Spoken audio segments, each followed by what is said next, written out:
What's up guys, and welcome back to ATS Labs. And in today's video we are going to learn about how to build your own very basic or office use desktop computer. This build will include all the internal as well as all the external components, including monitors, mouse and keyboards, all for under 25,000 rupees. Excited? Well, let's begin. For the processor, we are going to get the Pentium Gold G5400. It's a dual-core processor with hyper-threading with base clock that rivals the high-end CPUs at 3.7 GHz. It's an amazing value. It comes with 4 MB of cache rated for up to 58 watts, and it also comes with the UHD Graphics 610 on chip. This chip is good enough for running a 60Hz display, although no gaming is possible on this chip. For the motherboard, we have a MSI S310M Pro VH S1151 Micro ATX motherboard. It comes with the 300 series chipset required for our CPU with the LGA 1151 socket, as the name suggests. It has 2 DIMM slots, 1 PCI Express x 16 lane, 2 PCI Express x 1 lanes and 4 SATA ports, but there is no NVMe slot on the motherboard. It has a 6-phase VRM design and it uses 8-pin cable to power the CPU. It is a perfect budget option for us. And also, did I mention that it also has a VGA port? But don't worry, it also comes with HDMI support. Now RAM is the easiest component here. Pick the cheapest 2400 MHz RAM that you will like and use it in a dual channel form to get 8 or 16 GB as per the requirement of your system. Here we are using two crucial 4 GB RAMs rated at 2400 MHz in dual channel form to get to a total of 8 GB of RAM. For storage, we are using Seagate Barracuda 1TB HDD. It's running at 7200 RPM.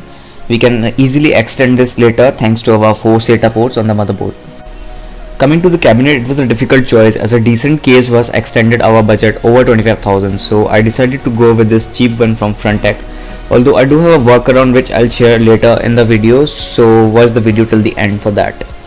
The power supply for our system is going to be the Thermaltake Light Power 450 watts. It comes with a 8-pin 12V ATX cable that we'll need for our CPU and has ample power for our system and leaves enough headroom for a dedicated GPU to be used later. Also, if you care about it, Thermaltake is a reputed brand in the foreign countries. The monitor we are using here is a HP 19KA. It's a 18.5-inch TN panel LED backlit, 768p HD, and the best you can get for 45,000 rupees.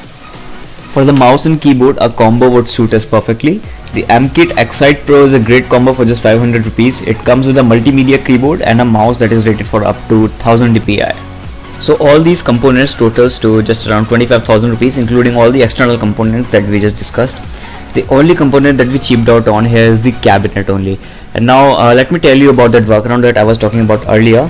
So if we use 4 GB of RAM and single channel instead of 8 in dual channel, we can use that money to invest in a better cabinet, and we can find really good cabinets from brands like Circle and Chiptronics for around 2000 to 2500 rupees.